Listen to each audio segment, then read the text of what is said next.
네, 안녕하세요. 오늘은 저희가 오늘 녹화하고 있는 날이 9월 30일인데요. 이 방송은 10월 추석 연휴쯤에 나갈 예정입니다. 10월 3일쯤에 나갈 예정인데 오늘 지금 방송하고 있는 날은 9월 31일 평일이라는 거 감안해 주시고 보시면 될 것 같습니다.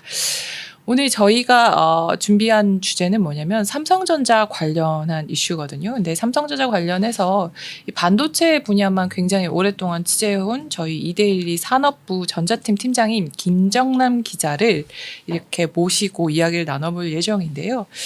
사실 뭐 기자라고 하는 것들이 이 산업에 대해서 전문적으로 뭘 안다라고 이야기를 하기는 어렵지만 그 팩트와 팩트 아닌 것들, 지금 삼성전자와 관련해서 너무 많은 썰들이 나오고 있는데 썰과 썰 아닌 것들을 예리하게 구분하고 그리고 팩트에만 근거해서 기사를 쓰는 게 저희의 일인데, 사실 욕심을 부리고 싶을 때도 많지만 굉장히 정제된 기사를 잘 쓰셔서 저도 굉장히 열혈 팬으로 기사를 많이 보고 있거든요.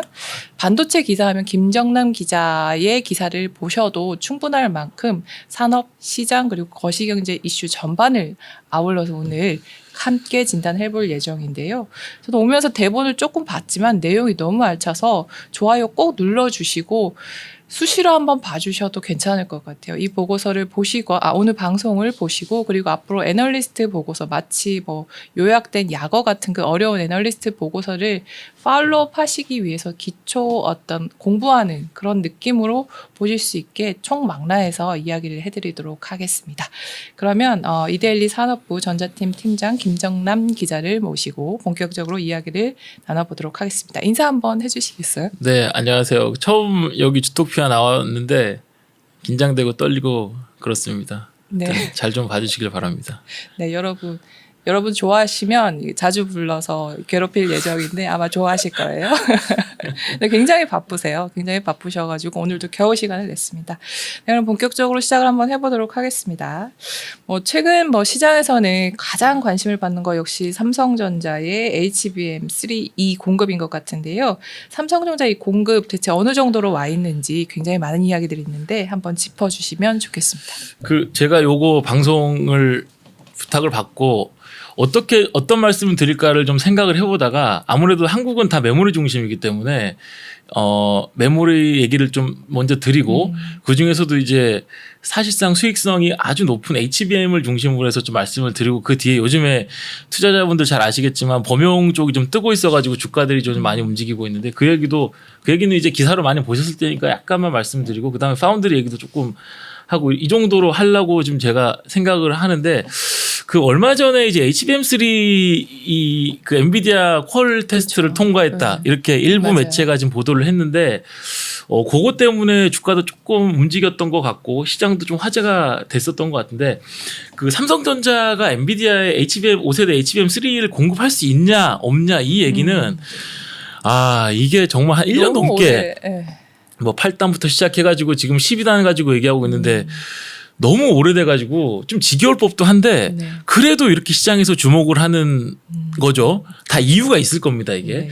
이게 결론부터 말하면은 삼성전자의 HBM3 공급이 이번에는 거의 이제 임박한 게 맞는 것 같습니다. 우리가 0부터 1까지를 쫙 세워가지고 보면은 이걸 정확하게 계량하기는 어렵지만 뭐 한 0.8, 0.9 정도까지는 거의 왔다. 이 정도로 볼 수 있고, 그렇다고 완전히 통과했냐? 그거는 아닙니다. 그러니까 아직도 절차가 진행 중이라는 것이죠. 그러니까 퀄 테스트라는 게 그냥 단순히 어디 딱 물건 맡겨가지고 오케이 이게 아니고요. 정말 여러 가지 단계가 있는데 그래서 그 단계가 워낙 복잡하고 다양하기 때문에 예를 들어 기업 안에 뭐 마케팅단이라든가 아니면 개발단이라든가 이런 데서도 홍보단이라든가 각자 보는 시각이 조금씩 다릅니다. 같은 회사 내부에서 그렇죠. 그러니까 완벽하게 통과했으면 통과하는 건데 그 이전 단계에서는 아무래도 그런 것이죠. 근데 이제 공급이 가시화했고 이제 지금 벌써 10월이잖아요. 네. 그래서 빠르면은 한 10월 중에는 그래도 이게 어떤 식으로 릴리스가 될지는 모르겠지만 아마 엔비디아가 공식 발표하고 그러지는 않을 겁니다. 근데 이게 10월 중에는 아마 거의 기정사실로 알려지지 않을까 싶은데, 아까 말씀하셨다시피 뭐 팩트 이런 얘기 많이 했지만 요즘은 저도 이제 기자 생활 한지 뭐 이제 뭐 꽤 되셨죠. 저희 갑자기 뭐 20년 가까이 해보면은 요즘에 찌라시들이 정말 너무 많아가지고 네. 특히 이 삼성전 이 관련한? 시장에서 도는 건지 어떤지 모르겠는데 같은 사안을 가지고도 다른 의견들의 찌라시들이 막 돌고 해가지고 굉장히 피곤하실 텐데 최근에 이제 온라인 커뮤니티에서 삼성전자가 이제 콜 테스트 여러 방식 중에 그 엔비디아와 같은 방식으로 그 HBM3 제품에 대한 내부 테스트를 한번 해보니까 결과가 긍정적이었다. 이게 온라인 커뮤니티 얼마 전에 한번 나온 적이 있어서 요걸 가지고 좀 그런 소문이 돌지 않았나 하는 생각이 드는데 이게 사실은 지금 상황을 잘 설명해주는 단초가 아닐까 생각이 드는 게 우리 예전에 학교 다닐 때 모의고사 보고 잘 보면 대부분 이제 본 뭐 학력고사 수능 가도 잘 보잖아요. 그러니까 지금 요 정도 이제 단계에 올라왔으면은 HBM3 12단 이제 많이 왔다. 이렇게 모의고사 성적이 좋다. 네, 그렇게 생각이 되고 요건 좀 여담이긴 하지만 요즘에 HBM3 둘러싼 해프닝이 워낙 많은데 이번에도 좀 뒷말들이 있는 게 업계에 이제 이쪽 계신 분들은 잘 아시겠지만 뭐 애플 뭐 엔비디아 뭐 이런 빅테크들 고객사에 대한 사항 너무 빡빡하고 너무 민감합니다. 그러니까 맞아요. 이번에도 엔비디아 이런 보도들이 나와가지고 이런 엔비디아 쪽에서 아니 이거 어떻게 나온 것이냐 막 캐묻고 그랬다고 하더라고요. 아. 그 정도로 좀 민감하다고 하니까 얼마 전에 삼성 그 파운드리가 테슬라 수주했잖아요. 그때도 네. 원래 실무단에서는 이거 절대 고객사명 밝히지 않기로 했고 공시도 안 나왔었는데 그건 뭐 맞습니다. 일론 머스크가 네. 워낙 네. 특이하기 때문에 거긴 자기가 뜬금없이 이제 네. 밝혀서 그런 식으로 되기를 했는데 하여튼 이게 빅테크랑 같이 일을 한다는 게 협업을 한다는 게 피할 수는 없는데 네.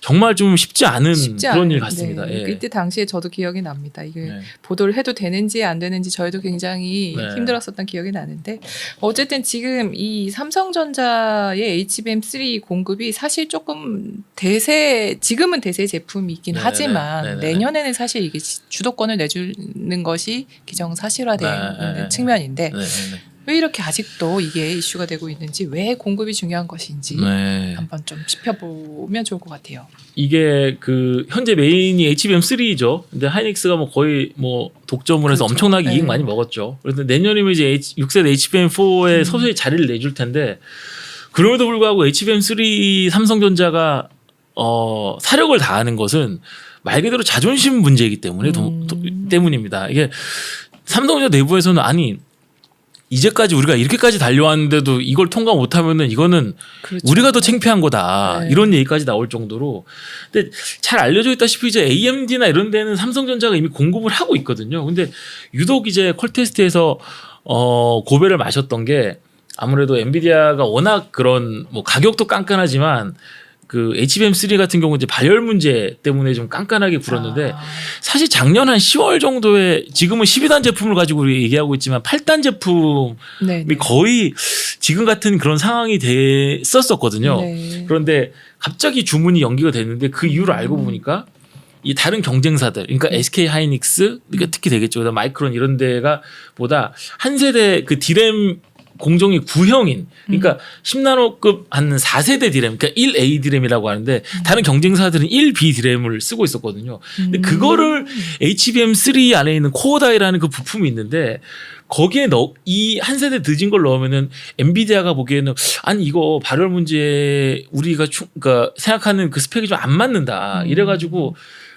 접어서 지금 투자자분들도 뭐 익히 아실 것 같지만 그래서 이제 전용현 부회장이 1B 디램을 이거 설계 다시 해라. 그래서 HBM 전담팀까지 막 투입돼가지고 막 초강수를 두고 발열 문제를 잡아서 이번에 이제 공급이 가시화하는 그런 상황인 거죠. 그러니까 삼성은 지금 뭐 메모리, 뭐 파운드리 지금 그다음에 뭐 시스템 LSI 그 패밀리스 쪽도 하고 있지만 사실은 근본은 메모리고 그 지금 시스템 LSI나 그 파운드리 위에 있는 분들이 사실 다 메모리에서 승승장구하고 엘리트 코스를 밟았던 분이고 하이닉스가 옛날에 그 매각됐을 때 그때도 저도 이쪽 출입했었었는데 뭐 네.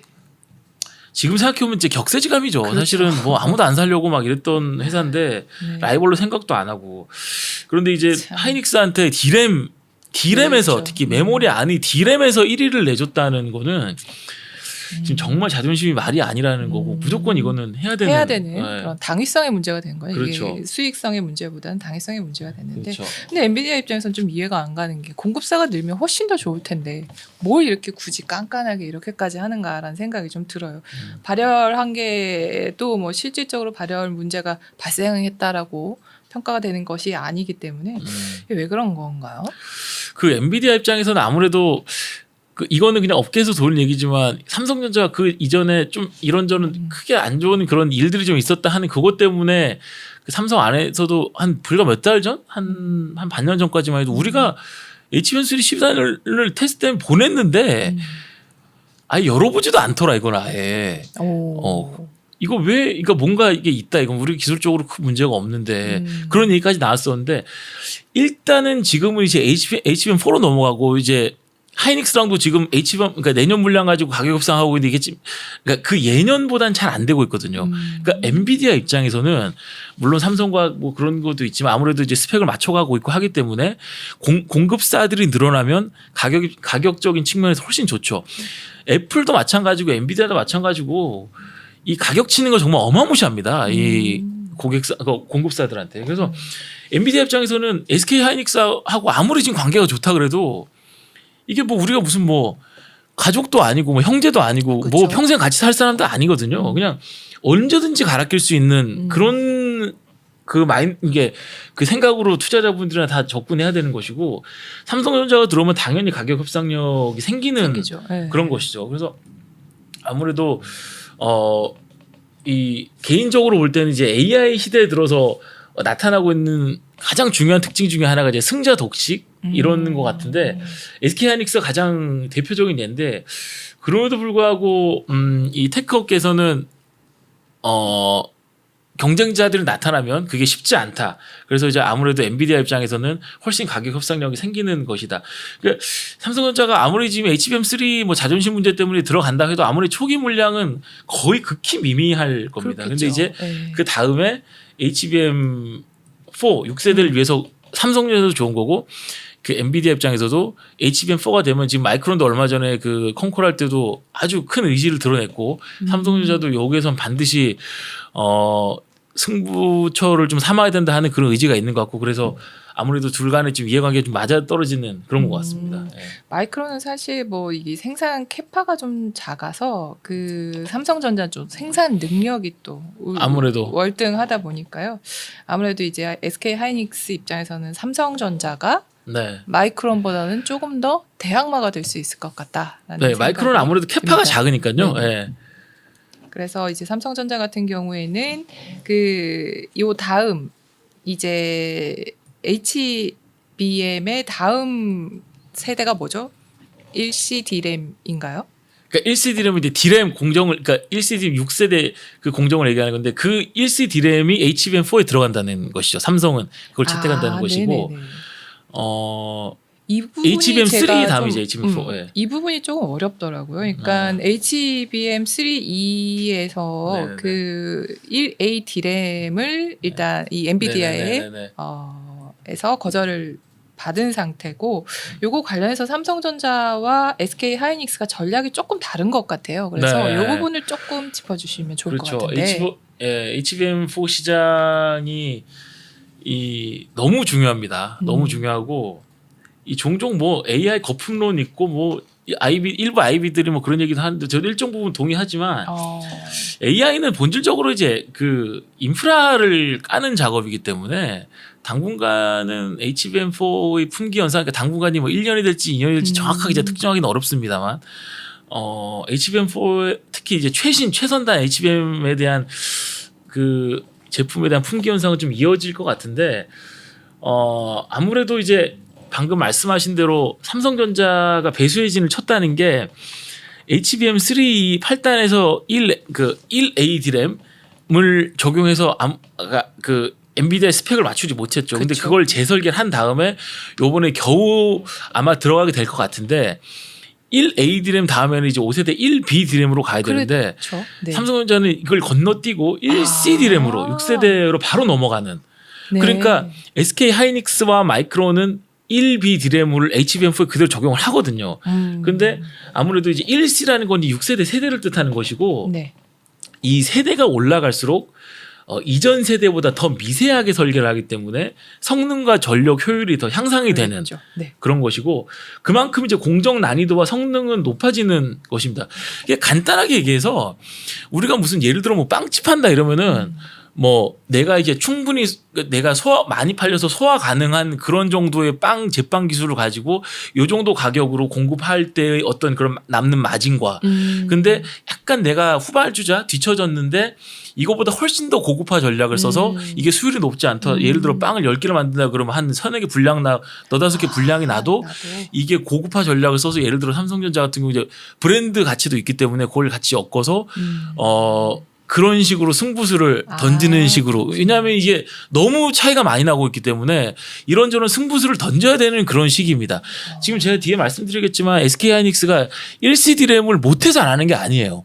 1B 디램으로 네. 1B 디램으로 HBM4에는 HBM4E가 넘어가면 어떻게 될지 모르겠지만 HBM4 시장에서는 1B 디램을 써도 우리 이 시장 이 정도만 해도 우리 다 먹을 수 있다는 판단을 전략적으로 하는 것이고 그렇기 때문에 이제 그 HBM4 시장에서 그 좀 뭐 기사에도 많이 보시겠지만 뭐 스펙으로 보면은 삼성전자가 앞서지만 이게 또 마냥 성능이 좋다고 해서 잘 팔리거나 그런 게 아니거든요. 다 그만큼 이게 수율 문제도 중요하고 얼마만큼 삼성전자가 그걸 또 비싼 걸 얼마나 내가 이제 가격을 흡수할 수 있느냐 문제도 중요하고 여러 가지가 있기 때문에 그 종합적인 경쟁력으로 봤을 때 HBM4 시장에서 어떻게 드러날지 그게 이제 내년에 나올 거기 때문에 그거를 좀 잘 봐야 될 것 같습니다. 그렇군요. 예. 그게 이제 앞으로 삼성전자, SK하이닉스의 또 새로운 디램 네. 시장에서의 판도를 좌우할 변수일 것 같은데 네. 근데 사실 이게 수율 문제가 어렵지 않나요? 이게 수율을 맞춘다는 것이 굉장히 뭐 어렵잖아요. 가장 네. 중요한 게 수율이죠. 얼마 전에 우리 저기 현대차 LG엔솔 그 무더기 구금 사태도 보듯이 그때도 한국인들 한국어 영어 잘하는 숙련 인력들 배터리 반도체 이런 데 가가지고 세팅해 줘야 되는 그 이유가 다 수율 문제이기 때문에 그런 거거든요.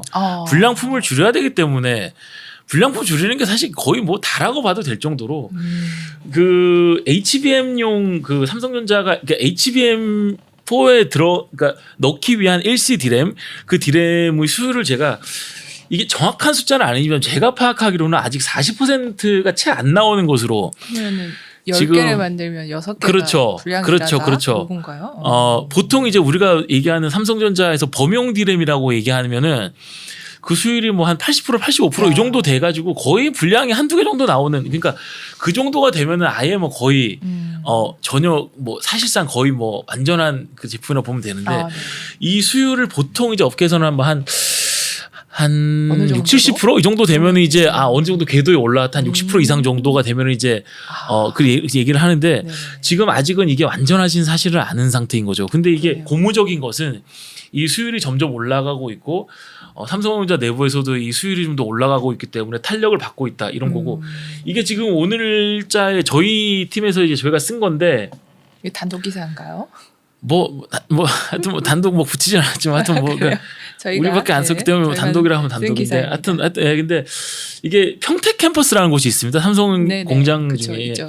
세계 최대의 반도체 생산 시설이고 총 6개 공장으로 돼 있는데 이 HBM4용으로 지금 1C 디램 HBM4를 위한 1C 디램을 양산할 그 4공장 완공을 한 두세 달쯤 앞당기려고 지금 삼성전자가 그러고 있습니다. 네. 속도전을 하고 있는 것이죠. 이야. HBM4 시장을 겨냥을 해서 이 원래 삼성전자 같은 경우는 이 4공장을 그러니까 파운드리 전용으로 그러니까 위탁 생산 전용으로 원래 하려고 했는데 지금 가만히 업황을 보니까 이렇게 하면 안 되겠는 거예요. 그러니까 이제 요거를 재빨리 이제 그 HBM 쪽으로 디램 라인으로 돌려가지고 착공 준비에 나섰고 그 삼성전자가 제가 아까 말씀드렸지만 마이크론이 캐파가 좀 안 되지만 삼성전자의 가장 큰 강점은 캐파잖아요. 그쵸? 생산 능력이 정말 좋다는 그게 이 메모리 업계에서도 사실 뭐 단연 1등이기 때문에 그래서 그 강점을 수율이 조금 안 나오더라도 일단 초기에는 불량품이 좀 나오더라도 내가 감당하면서 네. 일단 생산량으로 밀어붙이는 그런 아하. 전략을 일단 쓰고 있는 것 같습니다. 네. 그래서 만약에 이제 경쟁사보다 이제 한 단계 높은 공정 1C 디램을 삼성전자가 만약에 잘 소화한다면은 지금 HBM3까지는 거의 사실상 하이닉스 독점이었는데 HBM4부터는 이거 좀 판도 달라질 수 있겠다. 이거 좀 그렇게 될 수도 있고 만약에 그렇지 못한다면은 네. 당연히 아직도 기술력의 차이가 있기 때문에 HBM4 시장에서 SK 하이닉스가 독주 체제로 이어가는 가겠죠 아무래도. 네. 예. 아직은 그래서 주가도 보면은 SK 하이닉스가 조금 더 상승 동력이 높은 것 그게 같아요. 객관적인 네. 것 같습니다. 훨씬 네. 더. 예. 그렇습니다. 지금 근데 또 삼성전자가 주가가 잘 나가고 있는 이유 중에 하나는 뭐냐면 이 범용 메모리인데요. 이 사실 네. 범용 메모리 때문에 삼성전자가 많이 힘들었었잖아요. 근데 이게 9월 들어서 생각보다 너무 튀어 올라갔어요, 가격이. 그래서 지금 이것도 요 실적에 미치는 영향 한번 살펴보면 좋을 것 같은데 아무래도 산업 측면에서 요거 어떻게 보시는지 참 이게 반도체 업황이 어려워요. 그러니까 이게 삼성전자, SK 하이닉스 그 사람들도 이런 특히 범용 메모리는 이게 수요 공급 때문에 어려운데 일단 간단하게 말씀을 드리면은 지금 이제 HBM 단이 있고 범용 단이 있는데 지금 이제 곧 있으면 저 잠정 실적 나오는데 예. 이게 범용 때문에 아무래도 반도체도 한 5조 이상 나올 거고 전체 10조 이상 나올 것 같은데 이게 과연 왜 갑자기 또 이렇게 됐을까를 생각해 보면은 제가 이제 예전에 출입할 때는 보통 D램이라고 하면 전통적으로 뭐 PC 같은 거 그쵸. 그래서 예. 그 교체 주기 따라서 뭐 월드컵 뭐 주기 뭐 그런 얘기도 하고 그랬었는데 그 일정하기 때문에 그래서 그 다음 2010년대 초반에 스마트폰이 나오면서 그게 약간 흔들렸다가 2020년대 AI가 나오면서 지금은 뭐 거의 이게 뭐냐 싶을 정도로 주기가 너무 사이클이란 말 자체가 사실 민망합니다. 지금 네. 슈퍼 사이클이라고 그냥 기사에서 쓰긴 쓰는데 업사이클이란 말 자체가 좀 저 개인적으로 민망하더라고요. 그냥 기계적으로 다들 쓰시는 것 같은데 네네. 이게 사이클이 깨진 것 같은데 어쨌든 간에 지금은 왜 그러냐라고 보면은 일단 그 수요를 보면 서버 쪽입니다. 서버. 이 PC나 스마트폰이 아니고 아무래도 스마트폰이나 PC 쪽은 그 전방 산업이 그러니까 그 출하량 자체가 이미 줄고 있기 때문에 그렇죠. 예. 서버 쪽에 구글이나 마이크로소프트뿐만 아니라 뭐 텐센트, 바이두 요런데 제가 아까 그 AI는 인프라 까는 지금 초기 단계라고 했는데 그거 인프라 투자 과정에서 이제 AI 서버에는 뭐 HBM도 들어가고 뭐 그래픽 디램 뭐 GDDR7이라고 하는데 지금 그 제품이죠.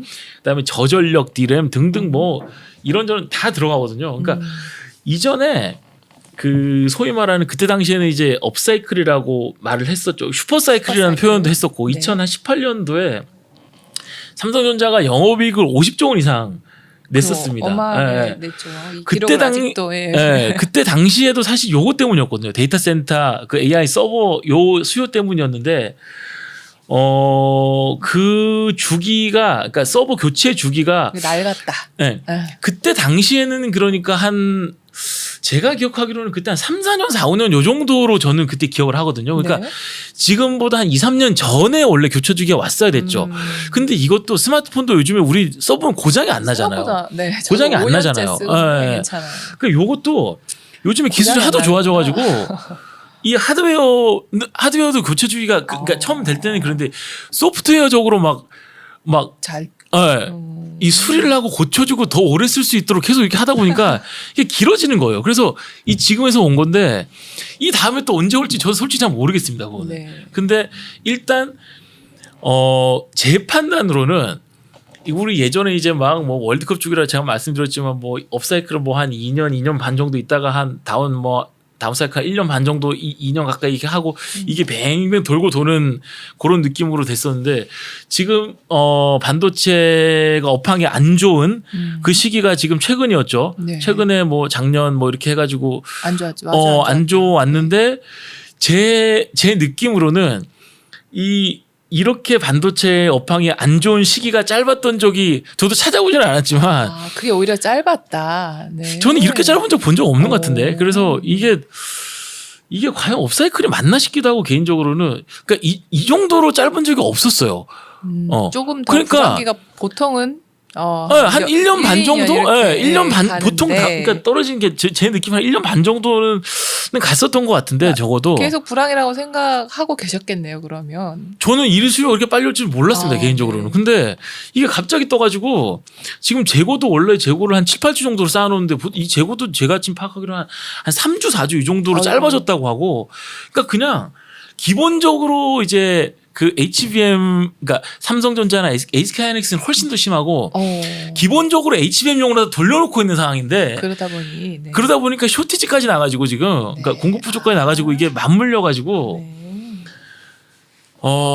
점점 주기가 어렵다. 그리고 저도 이제 이거 하면서 그 업계 사람들한테 아니 그러면은 지금 업사이클이 얼마나 도대체 얼마나 가는 거냐. 네.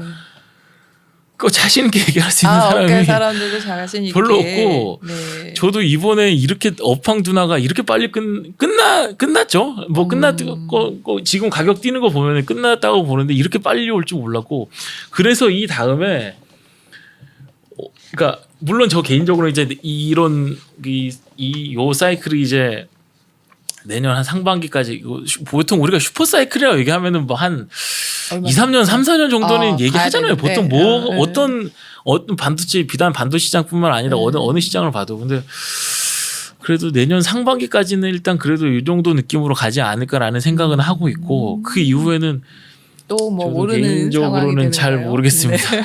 요즘 너무 예측이 어려워진 저도 상황인 예측이 거군요. 어려워서 잘 모르겠습니다. 그 다음부터. 네. 이 메모리 시장도 굉장히 어려워요. 근데 지금 또 파운드리 시장에서 삼성전자 적자 많이 내서 네네. 지금 파운드리 시장도 어떤지 또 간략하게 한번 짚어보시죠. 네. 파운드리도 중요하죠. 파운드리도 중요하죠. 지금 이제 우리나라에서 파운드리 하는 회사가 뭐 이런저런 회사들이 아주 영세하게 하는 회사 SK나 뭐 DB 이런 데도 있지만 그냥 삼성 거의 혼자 한다고 보면 되는데 삼성전자 주가에서 물론 뭐 실적이 뒷받침되는 주가에서 메모리가 돈을 많이 버는 것도 중요하지만 파운드리가 돈을 안 까먹는 것도 중요합니다. 지금 분기에 상반기에 뭐 2조 안팎 정도 이제 적자를 냈으니까 사실 정상적으로 보면 문을 안 닫는 게 신기할 정도의 적자인데 일단 TSMC하고 좀 비교를 아무래도 해야 되겠죠. 아무래도 그렇죠. 1등 기업이다 보니까 네. 그 사실은 그러니까 그 동일선상에서 TSMC와 삼성전자를 놓고 비교하는 거는 좀 민망할 정도로 그러니까 TSMC는 뭐 내노라는 뭐 애플, 구글 뭐 소위 말하는 톱티어 빅테크들을 쫙 줄 세워놓고 뭐 애플 정도를 제외하면 거의 뭐 TSMC 갑질합니까? 완전히 끌려다닐 정도로 그렇고 가격도 뭐 올리는 게 뭐 TSMC도 지금 제가 정확하게 숫자는 못 보고 왔지만 뭐 한 영업이익률이 한 60% 이상 나온다고 지금 그러고 한다고 하니까 제조업체가 영업이익 60% 어떻게 생각하세요? 이게 말이 돼요? 이게 무슨 소프트웨어 회사나 어마어마하네요. 이게 말이 돼요? 이거 갑질이네. 엔비디아도 마찬가지고 지금 60% 이상 나오고 뭐 하이닉스도 지금 HBM 60% 이상 난다고 지금 HBM만 추려보면 그러거든요. 그만큼 AI 승자 독식이 심한데 이게 이런 와중에 이제 삼성전자가 뭐 잘 아시겠지만 7월에 테슬라 수주를 하죠. 7년에 한 2, 3조 된다고 하니까 산수해보면 얼마죠? 한 3조 정도 1년에? 네. 그러니까 이게 삼성전자 입장에서는 거의 뭐 죽어가는 회사를 다시 일으키는 그러니까 테일러 공장을 상당 기간 놀려왔다가 이제 돌릴 수 있는 계기가 됐다는 그러니까 테슬라 때문에 이제 테슬라를 돌려야 되는 상황이 된 거죠. 장기 계약을 했기 때문에. 그래서 대사건이라고 봐도 되고 삼성전자 입장에서는 우리 이제 그 동기부여도 좀 될 것 같고 이제 퀄컴도 좀 들어온다는 소문도 좀 돌고 있고 근데 TSMC 입장에서는 뭐 그냥 잘 보이지도 않는 수준인데 지금 삼성전자 파운드리 입장에서는 가장 중요한 것은 이렇게 어렵게 모셔온 물론 이제 테슬라가 이제 애플이나 구글 같은 그런 톱티어 빅테크는 아니지만 그 약간 그 1.5티어 정도 뭐 그 정도 느낌으로 이제 업계에서는 얘기하지만 그 테슬라 물량을 안정적으로 생산하고 소화하는 게 가장 중요합니다. 그렇죠. 왜냐하면 빅테크를 다 보고 있거든요. 네. 그리고 빅테크들도 제가 아까 말씀드렸지만 TSMC가 막 가격을 하도 올리니까 그렇죠. 얼마나 잘할까 지켜볼 것 같아요. 뭐 막 좀 피로감이 사실 있거든요. 그러니까 이거를 이원화하는 그런 좀 수요도 좀 있는 것 같고 그래서 이제 그래야 이제 퀄컴 같은 그런 다른 빅테크들도 좀 수주를 할 수 있을 것 같은데 저도 이제 정확하게는 취재는 안 되는데 사실 좀 궁금하기는 하잖아요. 이게 삼성전자 텍사스에 있는 테일러 공장이 지금 분기에 삼성 파운드리가 분기에 뭐 상반기 한 2조 안팎 정도 된다고 하는데 도대체 테일러 공장을 어느 정도 가동을 해야, 그러니까 월 웨이퍼 몇만 장 정도는 돼야 이익이 나는 건지 손익 분기점을 넘어서는 건지가 궁금한데 저도 이게 정확하게는 잘 모르겠습니다. 근데 이제 업계에서는 네. 테슬라 같은 이런 정도의 계약을 한 3개, 4개, 한 4개 정도는 받아야. 그러면 그래야 이제 겨우 이제 본전 정도 하는 그 정도가 안 되겠느냐. 그러면 연간으로 하면 거의 그렇죠. 그러니까 그 정도 10조 한 10몇 조 정도는 돼야 겨우 이제 손해가 안 나. 그렇죠.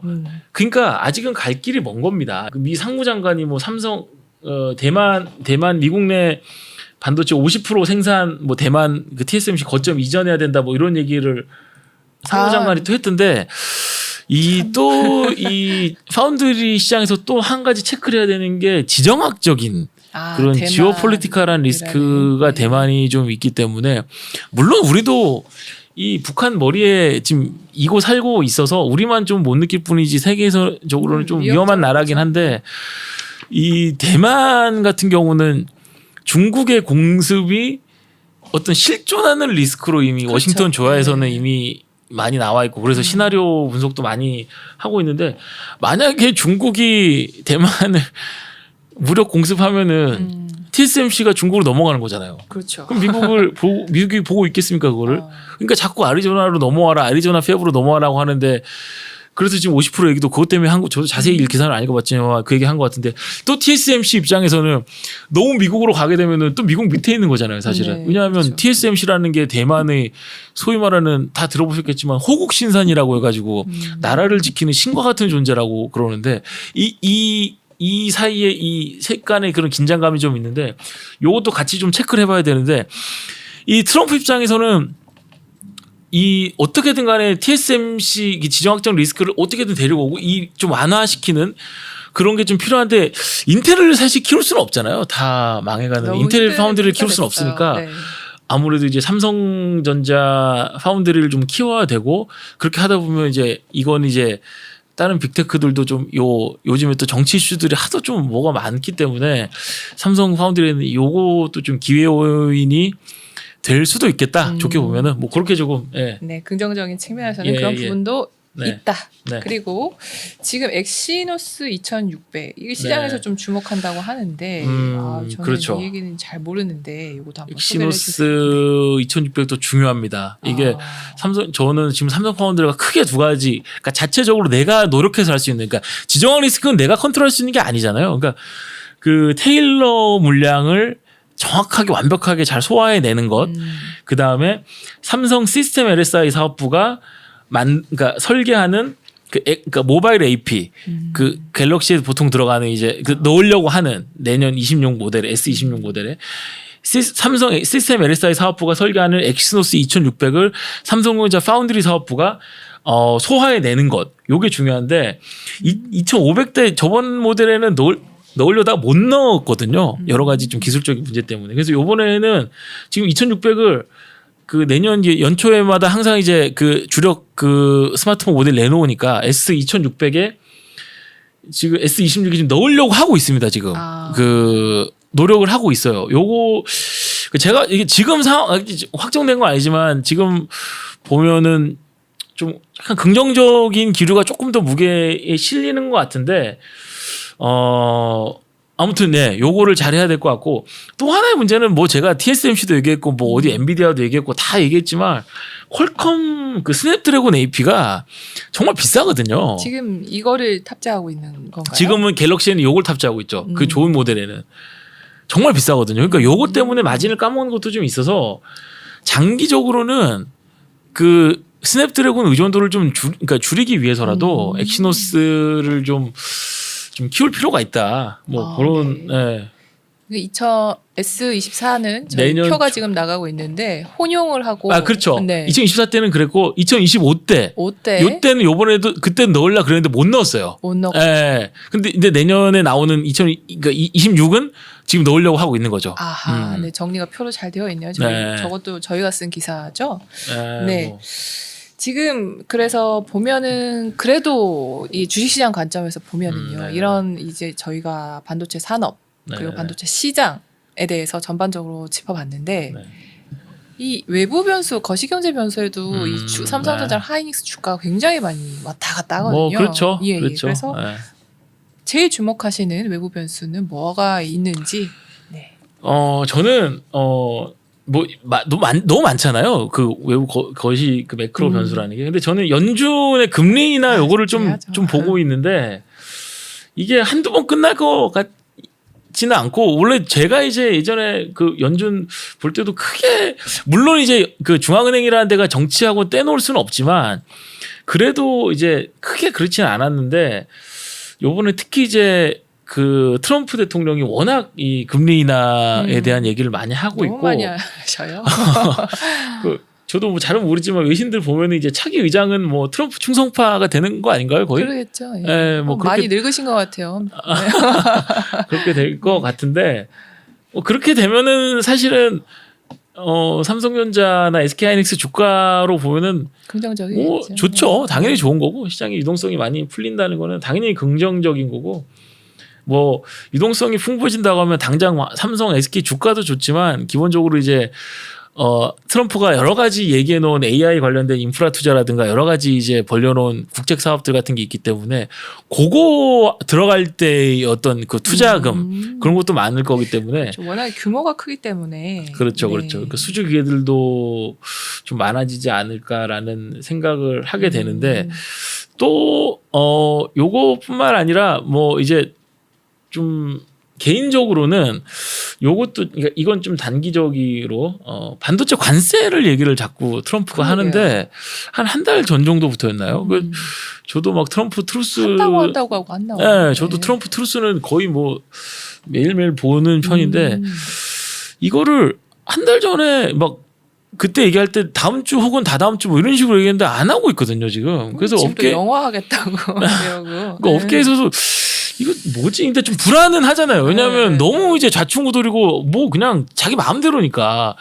근데 관세를 매긴다고 하는 건 기본적으로 악재이기 때문에 이것도 좀 잘 지켜봐야 할 것 같고, 조금 더 장기적으로 보면은 중국 뭐 창신 메모리라든가 뭐 양쯔 이런데 이제 메모리 쪽 한다고 하는데, 뭐 작년 뭐 이런데 그 올라오는 그 속도, 그러니까 최근에는 그렇게까지 뭐 그 작년과 같은 기세 정도 속도는 아닌 걸로 저는 파악이 되는데, 요거는 뭐 1, 2년을 보고 하는 게 아니라 뭐 중국은 너무 그러니까 모릅니다. 그래서 뭐 업계 분들은 우리가 지금 범용 디램 뜨고 있어서 이제 삼성, SK 좀 괜찮다고 하는데, 범용 쪽은 아무래도 이렇게 찍어내는 제품들은 아무래도 중국이 다 할 것 같고, 그래서 HBM 같은 경우는 정말 맞춤형이잖아요. 네. 그러니까 HBM 같은 제품들을 나중에 어떤 제품들을 더 찾아내느냐, 그게 이제 수익성도 높아질 거기 때문에 그런 식으로 이제 반도체 전략도 삼성이나 SK나 달라질 것 같습니다. 네. 네.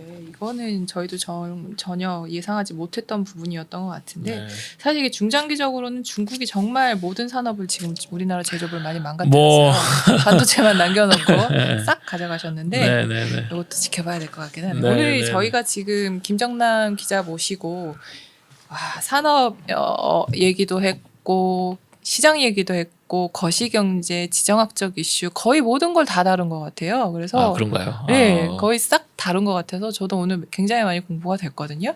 아마 청취자 여러분들께서도 이 산업부 기자의 파워를 다시금 한번 느끼셨으리라 생각을 합니다. 오늘 방송을 보고 대본을 공개해드리고 싶을 만큼 대본도 정말 훌륭한데요.